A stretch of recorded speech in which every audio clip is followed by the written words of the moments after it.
Hey, everybody. Just wanted to share a video. We're getting started trying to open up our videos, starting with building a program improvement narrative. Of course, we started this last year, and it takes a little while. We start with this. We're going to start with a small snowball, build it into a boulder as we go. But this is going to be this year we're going to try. This is going to be a lot of us. This will be our second narrative, where we're actually building upon what we have. But I want to go back through and review what we're doing this for, and again talk about the process as we go. Outcomes that we're going to get from this are going to include, first of all of you are going to be able to understand the importance of closing the loop and improving more so than just monitoring your outcomes. I know it's been a big thing. Well, I've got these 4 or 6 or 8 outcomes. I don't want you to worry as much about your outcomes. You've had outcomes and you're measuring your outcomes, but we want to focus on how you're improving your program using these outcomes. And so we should focus more on improvement and action as we're moving forward, rather than just going back and retracing outcomes every year. We're going to keep the same outcomes. That's part of who we are, but we want to improve. We want to show our improvement in how we're building and developing from year to year. And the second outcome here today, we're going to talk about, we want to gain some simple steps to meaningful improvement narratives, something that means something to you and your program, that you can build and strengthen your program with from year to year. Not something that we come in and at the end of every year, we're coming as, oh, I've got to come up with something new. We want to build a program and build a narrative that you can continuously improve, continuously build upon from each year to year. What do we want to improve? That's a question that we all have. We want our students' expectations and their perceptions. We want to look at both of those. What do we expect of our students, and how do they perceive their learning? And of course, we know that a lot of students say they're going to college to get a job. We still have expectations for our students. We want to make sure that they understand, they perceive that our expectations are going to help them get those jobs and help them in that employment. We want to know how underrepresented student populations are performing in our programs as well, so that we know that we're giving everyone, with whether it be one bias or another, we want to make sure that everyone is receiving the same things and the same learning. However way we need to go, we need to meet them where they're at. And this is going to help us improve in meeting those expectations.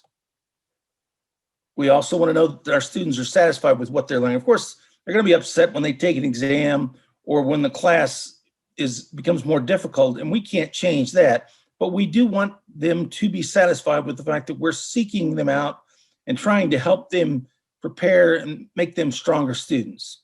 As long as we're doing that, we're doing our jobs. We can't promise anyone they're going to pass or fail, but we can definitely promise them that we're going to maximize the learning that they receive as best we can for their benefit.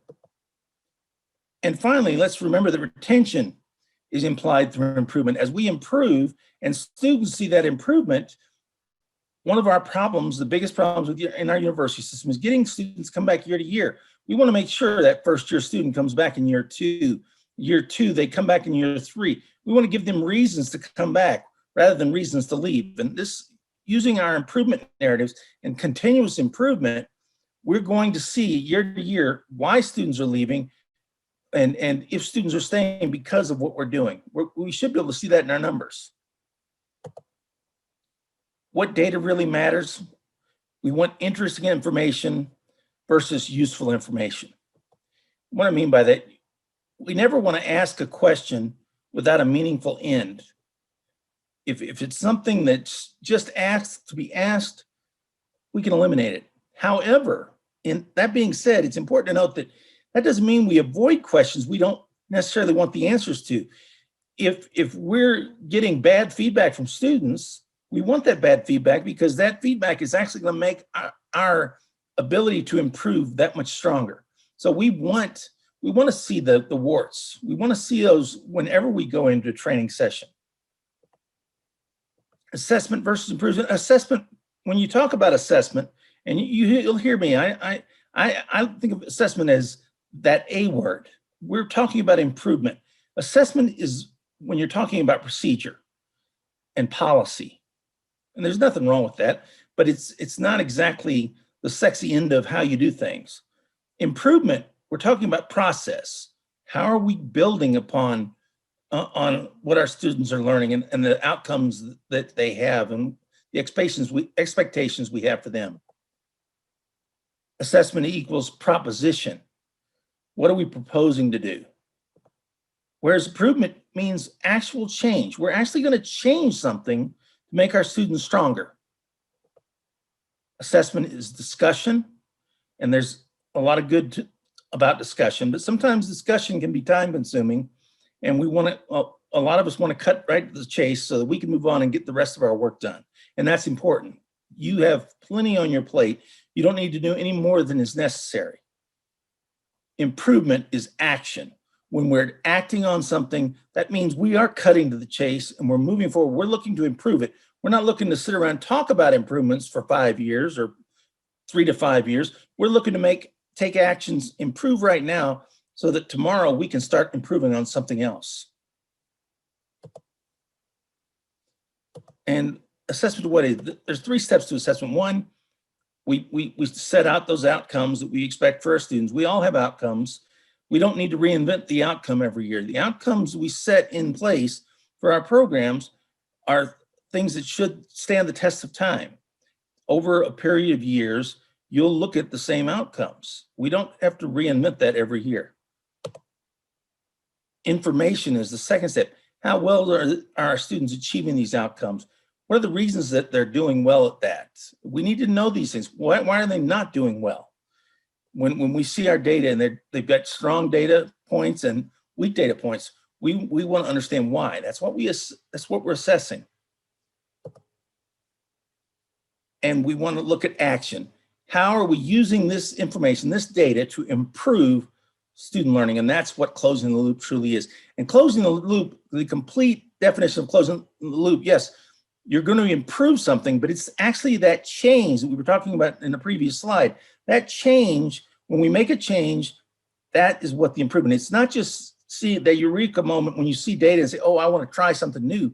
When you make the change, then you see the improvement from the change that you made. That's the improvement we're looking for.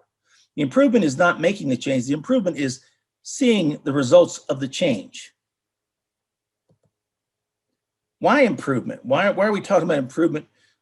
It's just some little points of literature. Banta and Palombe talk about the importance, consideration of assessment as in whether the assessment process is leading to improvement in academic or co-curricular programs. Does it lead to improvement? If it's not leading to improvement, we're wasting our time. I'm wasting your time, and I'm not here to waste your time. Again, you don't have a lot of time for yourselves as it is to build upon things. If I'm wasting your time, it's taking up consideration for your students, and that's not what we're here to do. It's about improving. Linda Suski, another person that deals with improvement, talks about the building of culture of evidence and betterment, which informs change. Again, that word change. And what we're changing our teaching, or our learning strategies, or learning goals, co-curricular experiences and support systems. All these things, we make changes and look for improvements that come out of those changes. And finally, action plans should drive improvement, or at the very least, we should be seeking that improvement. We're not going to improve every time. The provost is not going to expect that of you. We're asking that you look at these things, but the meaningfulness and the good of your program, we want to help you build a better program, a more solid program that you can be happy with, that your students can appreciate, that's going to send your students out into the workforce, into the world with stronger understanding of what they're doing. And like I said, sometimes when you seek it, you don't necessarily reach that mark, but we want to seek it every year. We want to show our students that we're always looking for it. And to conclude this whole thing, we want to track action planning. That's what we really want. We're not necessarily just tracking the improvement. We're tracking the action that we're taking, the changes that we're making to build stronger programs. That's what the process is all about. It's all about the improvement.